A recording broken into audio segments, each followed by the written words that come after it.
What happened? Bakit as is, status quo? What do you think happened?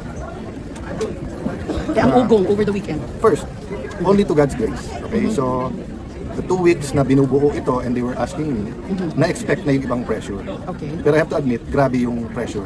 And to all of you, lalo sa mga mahal namin sa media, read between the lines. Read between the lines. Any pressure, negative or positive, please read between the lines. What pressure? Pressure na kumalas. Who called? Alam Who naman lobbied? alam naman ng lahat. So, ang aking inuulit na message, we're here to collaborate. So, interdependence with the judiciary and the executive. Wala namang problema sa judiciary, but with the executive, we want to collaborate. Ano yung, especially because of the crisis, gugutom na talaga mga tao talagang nawawalan na ng trabaho. I don't blame them for trying, but mas marami nasasaktan habang tinatry. Tapos yun nga, katulad ng NBI, kagabi lumabas, may ano talaga, gunpowder. So, nagsisinungaling talaga sa presidente. So, there's a lot of lies, deception, miscommunication ongoing. Okay. But yung members namin, we say, we'll hold together. Manipis talaga, kaya grabe yung pang-intriga, grabe yung pakiusapan. May attempt kanina dun sa committee. Having said that, we're all professionals and I don't blame the minority.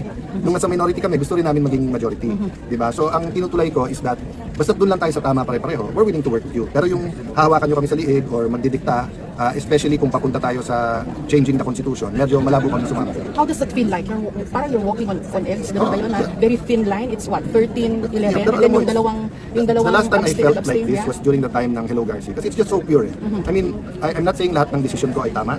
I'm as imperfect as anyone else. But it's a walk of faith. It's just, Lord, kung ilalagay mo ako dyan, lagay mo, biglang nilagay. Lord, kung tatanggalin mo ako, tanggalin mo na ako. So, I just have to make sure that every day is a day I really use to the optimum. Gamitin ko talaga yung kapangyarihan na binigay sa akin ng Senate President to do good. Diba? So, yun ang mimitingin namin ngayon. What is the 3 to 7 bills that can address the crisis? So ano yung presyo, trabaho kita, or sa energy, presyo ng kuryente, or sa agriculture, maliit man ang epekto or malaki na we can propose to Malacanang tapos itulak ng gusto. But yun na yun, medyo hindi lang kasi na-pick up because it was just one of my vlogs naman. Naparating sa akin na maraming nakapending na bagong taxes.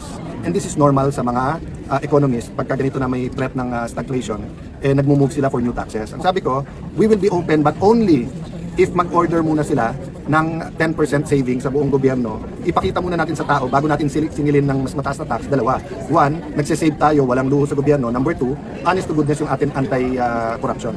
Diba? Kasi kung mag-new taxes ka, tapos ang mangyayari, tingin naman na binubulsa, or mag-new taxes ka, pero tingin nila, pag tinignan, marami pang luho sa budget, hindi susuporta ng tao yun. The problem is economic spending is down. Yes. So the economy is really not moving at all. It's the first time, siguro after World War II, na nagkasabay-sabay. Oil, fuel, fertilizer, geopolitical tension. So tapos tayo kasi, 3-4 ang tama. Bakit? Marami tayong OFW eh. So each and every one na kailangan umuwi, walang sweldo yon. Pag uwi, wala na rin remittance yun. Okay. Tapos kung tinamaan ng Bahrain at Qatar sa LP sa gas, ang byproduct ng urea, which is fertilizer, na ang biggest is India. So hindi naman basta mag-export. So mataas na, mahirap pang kumuha. So ano na what you call this? Nanganganak at damay-damay, viral na rin yung crisis eh. Opo. So ito pong nangyari today, is this how the Senate will conduct itself? Na una, you were a Senate session, regular session, and then you convened the impeachment court, and then biglang naalis na naman yung mga I'll answer that directly, Yeah. then I just want to thank the minority then. One, so mangyayari nito, medyo ilang linggo pa bago mangyari yan yung naka-road na araw-araw na. Bakit? Kasi may 10 days pa para sumagot ang Vice President, tapos 5 days pa, tapos pre-trial pa. Okay. So yung actual na trial, malamang yan, tatama yan naka-break, so malamang yan, maka-araw-araw kami, pero may committee hearings. Ngayon, pagka nagka-session na ulit, yun ang mas malaking challenge kasi kung tutusawa yung everyday, kailan tayo magsasesyon. Pero we'll balance it. But I want to take the minority because they're statesman and professional enough, nagkausap-usap kami na while they don't have the numbers, yung usual na proseso sa Senado, huwag nating i-delay. For the record Senate po, President Cayetano, if we reverse engineer what happened nung Wednesday, tama ho ba na kulang ng communication between the GSIS and the Senate? Hindi Kasi kulang. they were not informed. You were not informed na nagbarena Hindi sila. kulang, sinadya nila. Sinadya nila. Never, ang GSIS never nagpapasok ng NBI kung may problema sa peace and order. Police parade yun. Okay. Number two, ibabarena mo yung pinto na lalabas yung mga senador. Isasara mo yung gate sa likod kung kailan lalabas yung mga senador. Tapos nung tinanong namin, wala daw NBI sa loob. Bakit yung ngayon yung may pulbura sa kamay at dito sa loob ng Senate nahuli? Diba? Could it have been simpler kung in-inform kayo ng GSIS na magbabarena kayo to secure? Yes, pero masisira plano nila. Oh, so Malalaman namin eh. Malalaman kasi, it's okay. Malalaman kasi namin. Malalaman namin. So you're saying to at deliberate? at this point in time, the burden is on them to prove to us that it's a series of coincidences. Okay. Kasi pag ni-reverse engineer namin, plinano talaga nila na pakita sa Senate na ganyan ha. Sige, may numero kayo, nandiyan si Bato ganyan ha. Papaligiran naman namin kayo ng mga armado. Senator Gringo Nasan said it best. Diba? If you are where you're not supposed to be at armado ka, what do you expect will happen? SP sabi po ng DOJ, sabi ni Justice Secretary Vida, coordinated daw yung move ng NBI, yung mga armed. Inamin niya na coordinated Yes, sa kanya. Anong and then he reaction? wants to investigate. gusto ni Secretary Vida mag-imbestiga ang NBI, DOJ, pero sila ang dapat imbestigahan eh. Kaya nga ang message ko sa kanya, hindi ka pwedeng bida kung kontrabida ka. Okay? So kung gusto mo mag-imbestiga, kailangan neutral ka. Si Secretary John Vic, hindi ko kasama sa politika. Si Secretary John Vic, maraming policies namin, hindi niya gusto ka. Pero nung pumunta siya dito, malinaw. Impartial, sabay tayo, ano kailangan mo sir? Kailangan ko CCTV, sinabit namin. So basta't patas payag kami, pero wag naman yung gagawa ng storya tapos kami pa ang kontrabida sa ulit. Isa na lang po, SP. Yung inaabangan ng iba yung chairmanship ng Blue Ribbon Committee, bakit wala? Because nga, we wanted a bigger majority and we want to move forward na hindi confrontational pero lumabas lahat ng totoo. So we're considering everyone. We're considering Senator Marcoleta but we're also considering someone else. O sabihin ko na, we're considering Senator Pia. Diba? And then, dati, flood control lang. Now we have to investigate yung ginawa ng NBI. So sa rules pa namin bibigyan sa Blue Ribbon, di ba?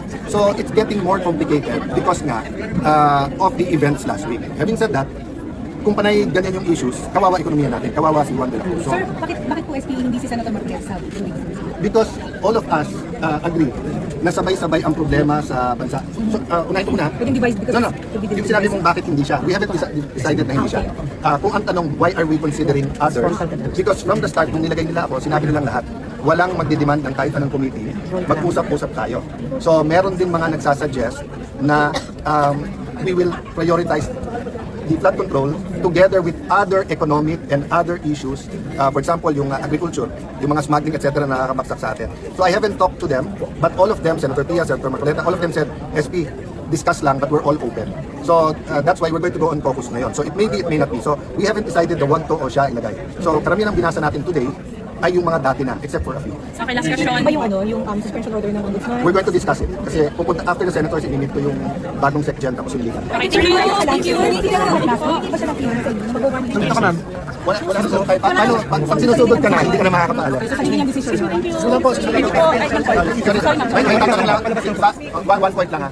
Ibabalik ko lang sa inyo sa sa warning shot, okay? Kung sinabi ng Malacanang, bawal ang armado sa nakapaligid sa Malacanang, pumunta ka doon na naka-armado ka, hindi ka ba magwa-warning shot? Okay. Pag sinabi sa Supreme Court, pag pumunta kayo dito armado, mag-coordinate muna kayo. Pumunta kayo, hindi kayo nag-coordinate, hindi ba magwa-warning shot? The circumstance is very important.